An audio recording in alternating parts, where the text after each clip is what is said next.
Welcome back, everybody. What the hell, Dana? We start the show in the green room. My executive producer, Kevin Pace, comes on and starts asking you about job hints and getting a job. He was What? definitely soliciting me. Yeah, I will be honest with you. He was Oh soliciting. my He God. was taking me Well, down for a job. holy cow. I'm just mortified. I think in the green room, you said something really magical. You say magical things to us every time you're on, which is just amazing. Two things. When we first started talking to you, it was the dawn of the pandemic and the marketplace was shifting for a myriad of reasons. And now it's like it's always shifting. And maybe I'm surprised, but you made the comment to me, and I think this might be a theme of this conversation. Change is the only thing we can rely upon.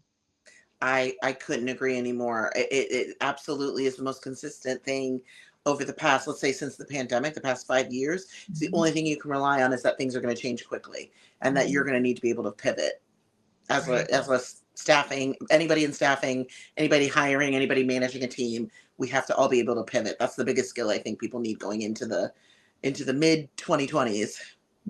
It's such an interesting thing. Well, we're going to talk about this because you and I off camera started talking about like what are we hearing and what are people saying, and you and I had this conversation that was like there's just a lot of complaining, and it tends to be about understanding this next generation of staffing and labor. And so we were like, let's bring you back on and talk about this because it's such a prevalent issue. And so I'm really excited to have you, dig into this with us on the nonprofit show. A group that digs in with us every single day are our sponsors, and they include Bloomerang American Nonprofit Academy, Staffing Boutique, where Dana Scurlock joins us from, Nonprofit Thought Leader, Fundraisers Friday, Your Part-Time Controller, Third Sector Company, and Clear Impact. I'm Julia C. Patrick, CEO of the American Nonprofit Academy. I have this amazing group of co-hosts, and I'm flying solo today with the amazing Dana Scurlock. Dana, we first met you at the dawn of the pandemic.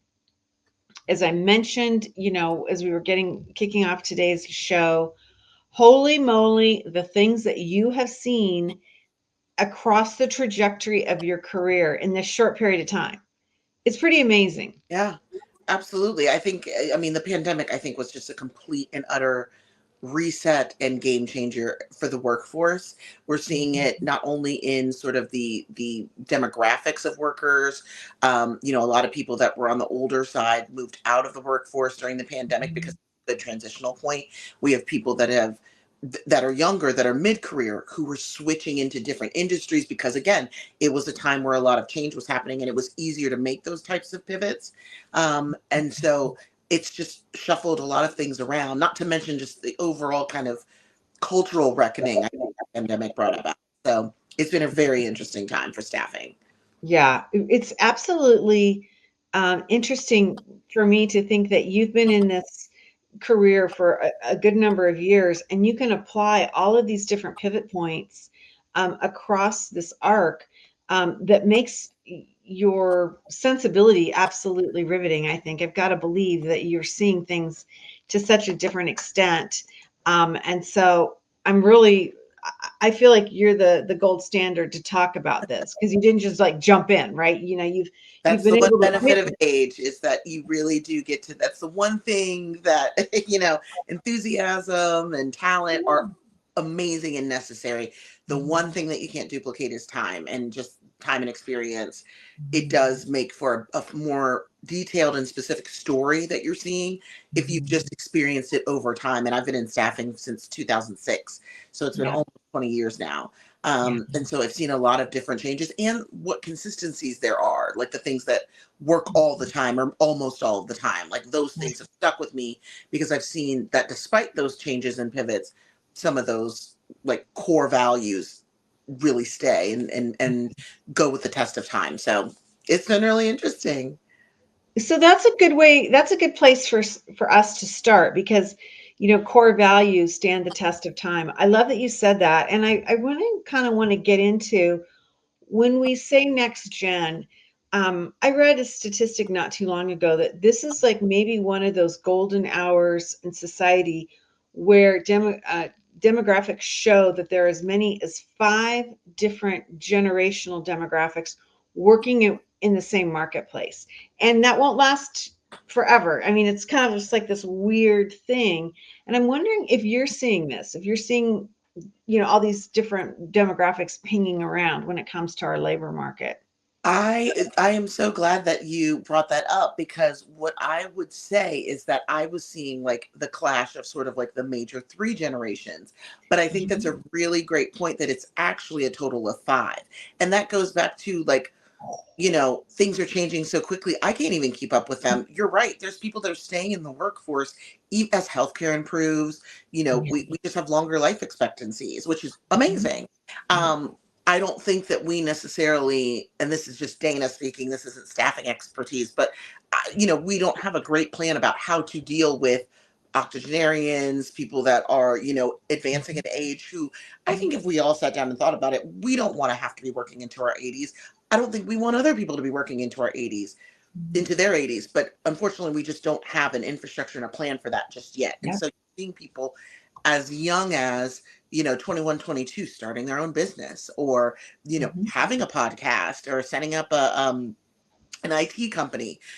And then we've got people as old as their 70s and 80s who are still working.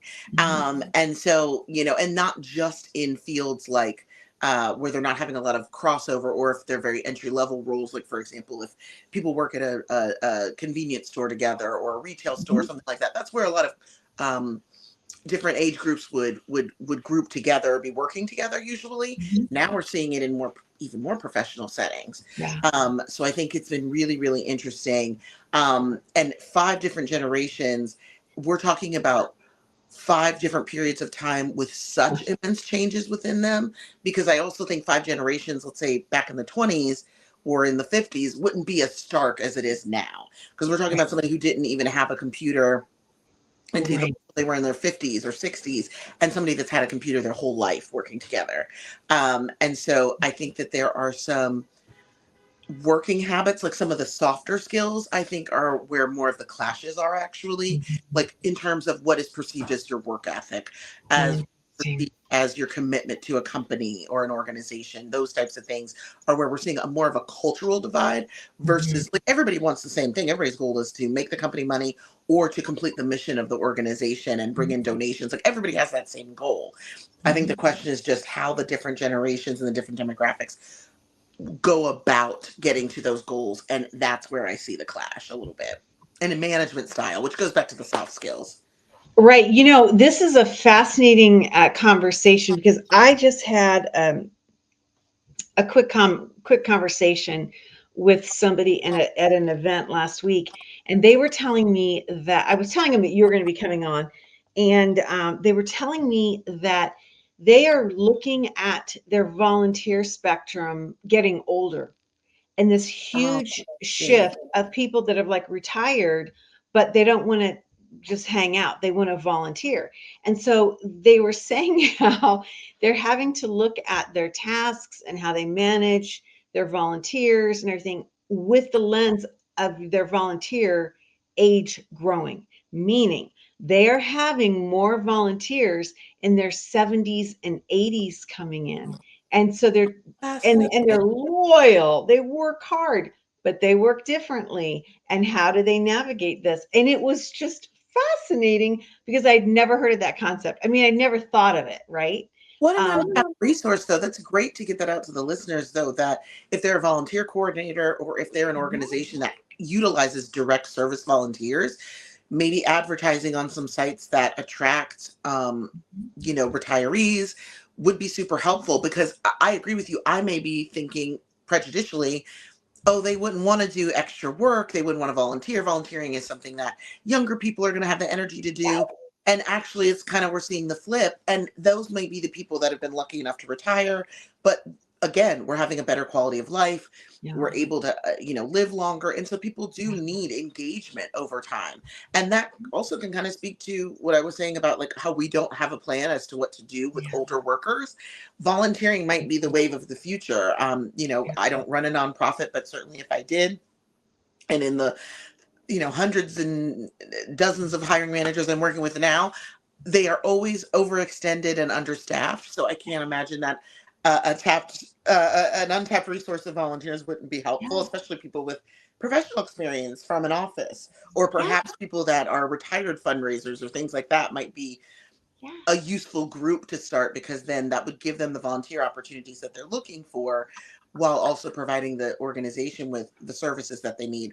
The tricky thing with volunteering, of course, is that managing volunteers and giving them tasks that are manageable and that are doable for them without, extensive training. And it's always, you're striking the balance between, you're not paying someone, so how much Yeah. can you ask of them, and what Yeah. tasks and what access within your system can you provide. So I think that's going to be kind of the tricky part of this idea. But just to hear that that is, what I'm normally hearing about aging is that our donors are aging. So for example, Right. like you look at like the Metropolitan Opera or ballet, some of the older, more classical art styles that were very, very popular 50 years ago aren't as popular now.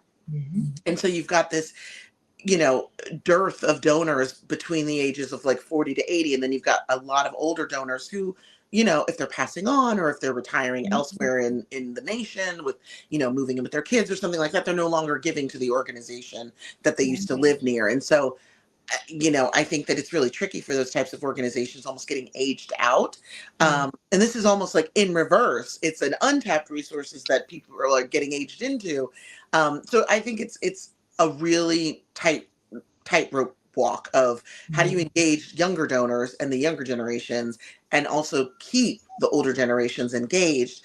But that might be a great solution or a great strategy, is Mhm. engaging people that are in the later generations in the volunteering side, and then having the younger people, engaging them more on the philanthropic side. Because I think a lot of the language with the younger generation, and what I hear from hiring managers that are of an older generation about Generation Z and Generation Alpha, is that they're not necessarily as concerned about group philanthropic efforts in the I traditional ways that we did Right. in the past. So like Right. giving to United Way and having 10% or whatever it was, like 5 or Yep. 10%. When I first got a job, it was, you automatically donated to United Way. And so they had an influx of funding for a myriad of different services that were so important to every geographic area that the government just wasn't able to manage.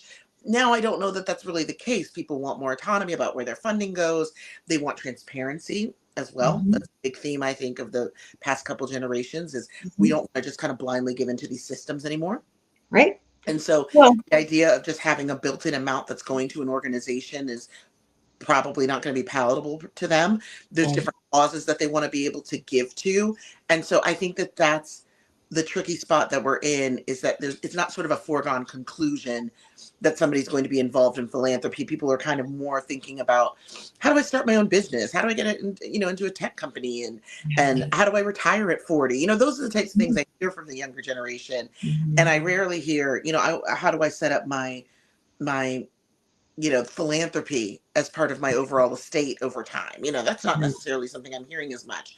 No. And that's something that I think the older generations obviously did, because we have those foundations. So I think there's a lot of things that we could learn from the other. And right now, I think leading to the theme of your episode is what we're seeing is a lot of divide between the generations. Yeah. Well, let's dig into that a little bit, Sure. because one of the things that we hear from um, C-suite leadership is they're flummoxed by the next generations coming through their labor market. And let's talk about what that next gen looks like. And it's not just one generation, but let's say it's post boomer generation, post even X, if you will. They're looking for different things that I'm going to argue never existed.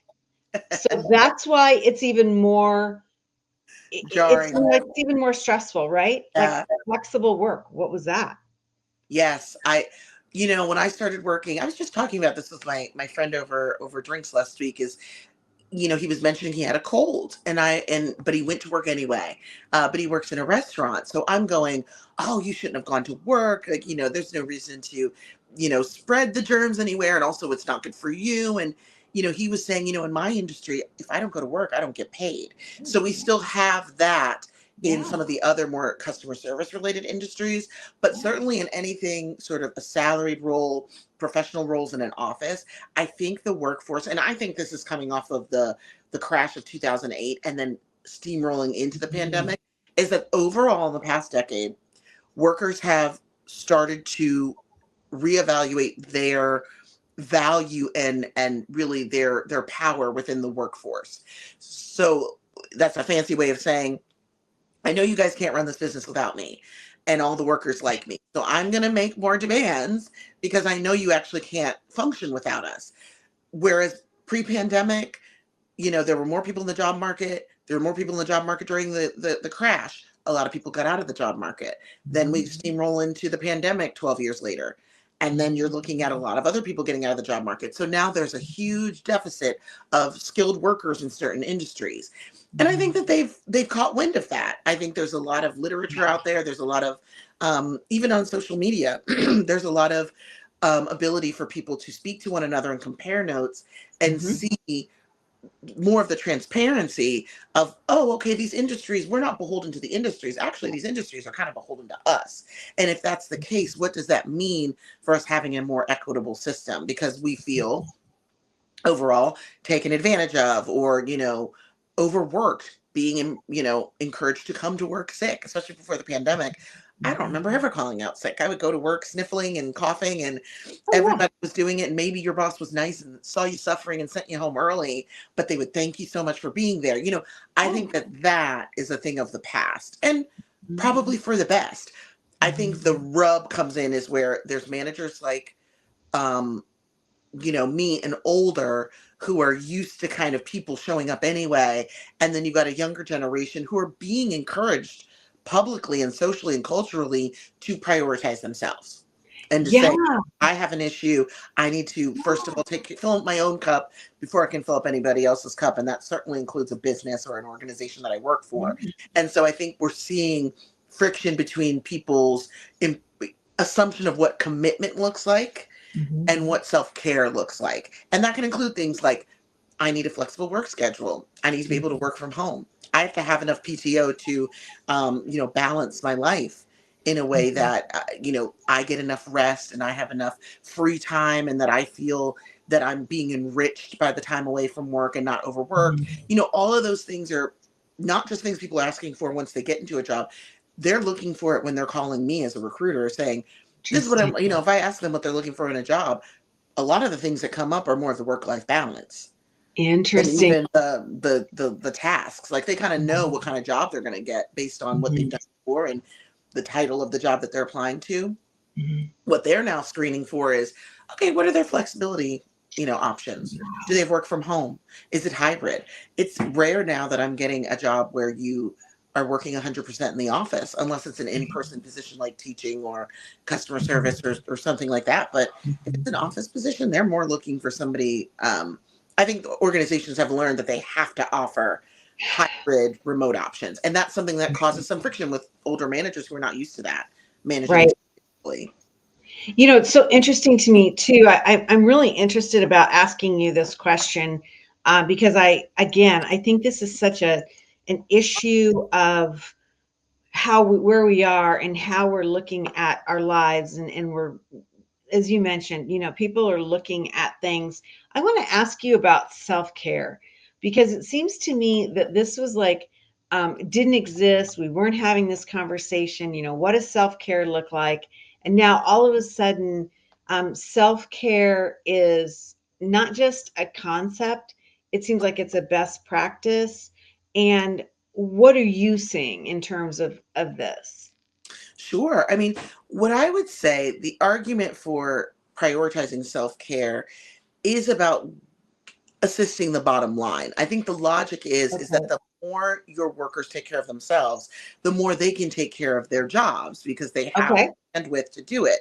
And the Yeah. old system of sort of like churning and burning people and just working them almost to death and then having to refill them when they get completely burnt out, I think that's not something that companies necessarily want to repeat, but they don't necessarily know a better way of doing it.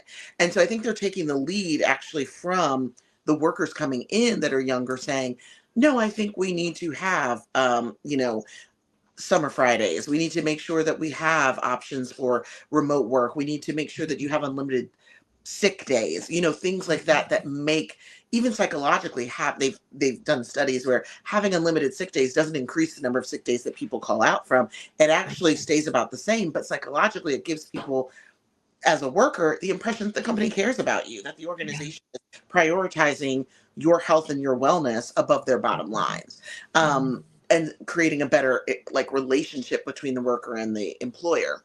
Mm-hmm. All of those things I think are valuable for, again, the stakeholders of an organization. I think that some of the older generations can sometimes look at some of the self-care attitudes as indulgent, Right. things people are, younger people are just, colloquially, Yeah. what they're kind of saying is these young kids today, Yeah. excuse me, these young kids today, they call Yeah. out whenever they want. Right. They're done working at 5. In my day, we had to work all day. We had no sick days. We got 2 weeks off vacation, and that's the way we actually got things done. And that's the reason things aren't working as well now. Yeah. I think there can be, a middle ground, obviously, because, there could be some validity to the idea that people aren't working as hard and that isn't influencing the bottom line. But I also Mm. don't think that the way that we were doing things, obviously people were miserable. That's why it changed.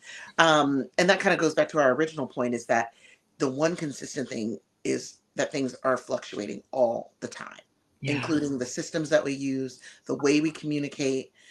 Zoom is the biggest, provider of virtual meetings now. We don't know what that could look like in the next 10 years. We might all be in holograms and meeting rooms Mm-hmm. together, so Right. it, Right. not to be like, silly, but Sure. like those are real possibilities. And Yeah. so it's just, we always have to stay, I think, on our foot forward versus resting on sort of expecting things to stay the same, and for Mhm. people coming into the workforce to have the same attitudes as we do. And I think that some of the older generation are struggling with that because they expect things that were difficult for them to continue to be difficult for the people behind them.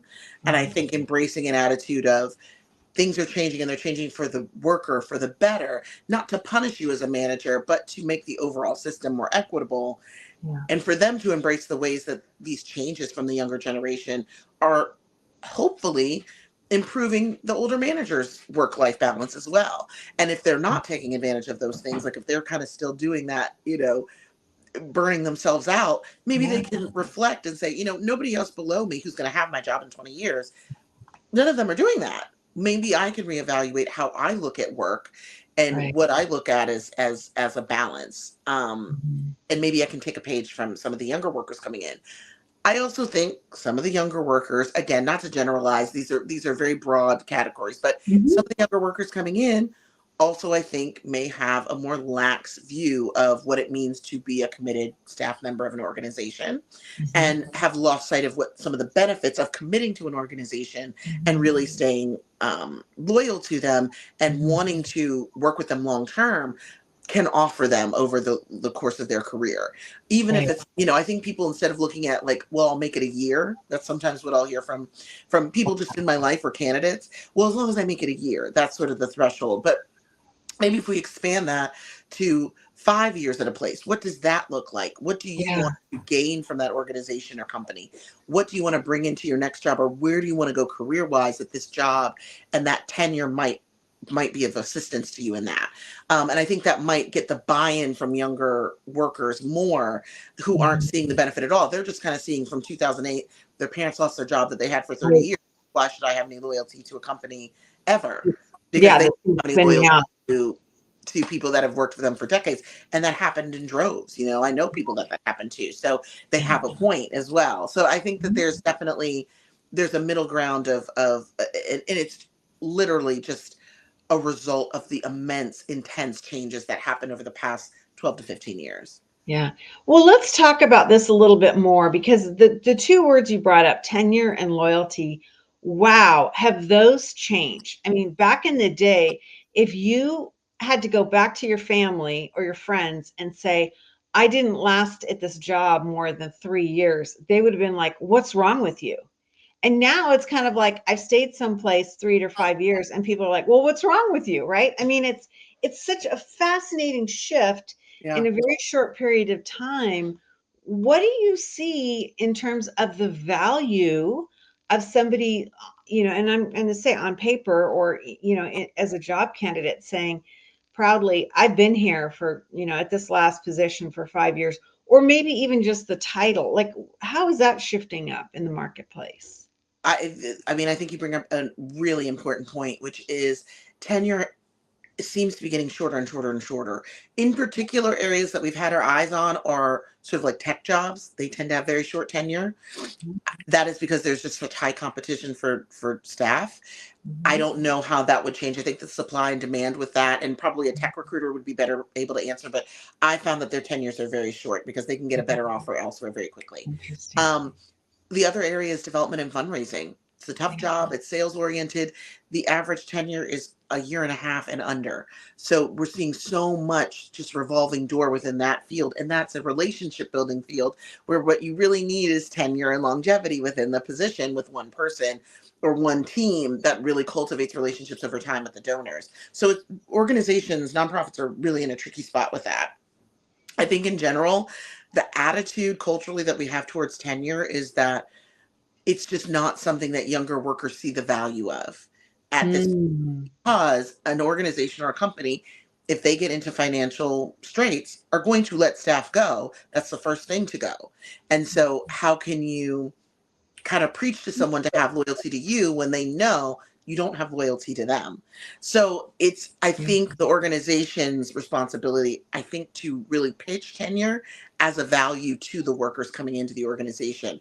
That Yeah. could look like built-in raises over the years. Like if you stay for 1 year, you get a 5% raise, Okay. built in. That could look like there are annual bonuses. That could look like you increase your PTO and you start at a good amount. Like let's say instead of just 2 weeks, you get 3 to 4 weeks to start, but then you start going up the more years that you stay there. I think a lot of organizations do things like this.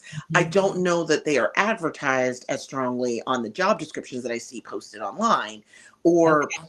mentioned to me from hiring managers. Like you have to kind of do a little digging to say, well, what benefits do you have? Like what, things Wow. are you offering? Those are your selling points, because when you're going through the hiring process, at least you're getting the person who maybe right now is thinking it's just a job for a year, get them to start thinking about, we want to make hires that are long term. Because the other thing is, if you're not sitting down with the people that are interviewing for the job, telling them you want them to stay for 5 years to 10 years, they don't even know that that's something that you are looking for in this position. So I think Yeah. the onus is on the organization to really frame that conversation from day one, that this is how our organization has run the best, is when we've had teams in place for a long time. How can we get you to a place? What can we tell you? What can we show you that would make you feel comfortable potentially committing to us for the long term, instead of just for 6 months to a year to try it out? And then thinking about what things you would want as a worker that would entice you to stay with a place for longer. If you've been with the organization for 10 years and you're managing an apartment, what about the organization has made you stay? Maybe those are the things that need to be in the job ad. Maybe those are the things that need to Mhm. be in the initial phone interviews that you're doing with the candidates, versus just where'd you go to school, and asking them about what their wants are. Again, some of those softer skills. What are you looking for in a manager? A lot of people aren't looking for sort of that, harsh, combative management style that we were all kind of used to. And they will quit a job if that's the kind of energy that they're getting from, the team that they're on. And so there's a lot of different things. I think managing the expectations of the workers coming in with the person that's going to be overseeing them is really paramount, because there's only so many people in the field with the skills. And so from there, it's really about who is actually going to be a long-term fit. And what my goals are may be different from the next person. So really specifying, what are your goals over the next 5 years? How can we help you get there? Are you trying to start a family? Here's what we have in place that would allow you to do that if you stayed with us for 5 years or more.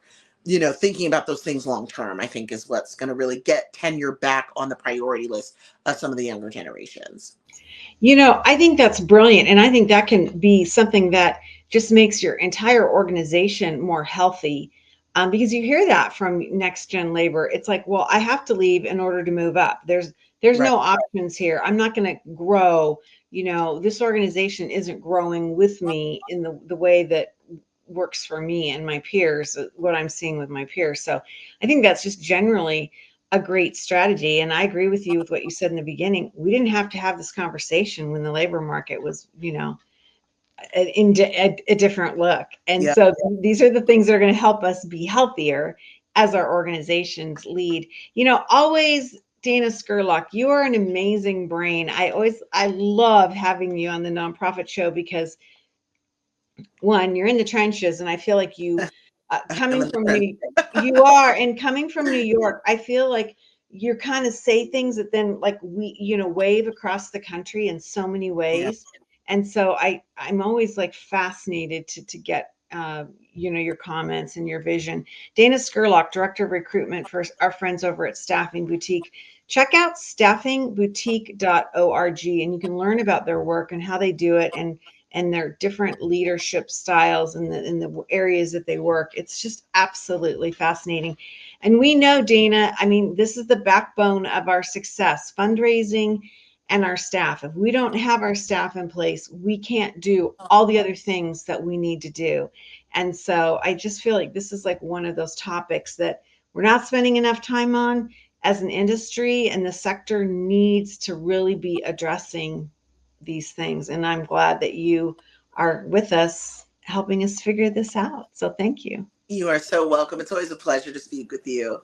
It's a lot of fun. Hey, who's also a big part of who we speak with is this amazing group of presenting sponsors. They include Bloomerang, American Nonprofit Academy, our friends over at Staffing Boutique, Nonprofit Thought Leader, Fundraisers Friday, Your Part-Time Controller, Third Sector Company, and Clear Impact. These are the folks that join us day in and day out.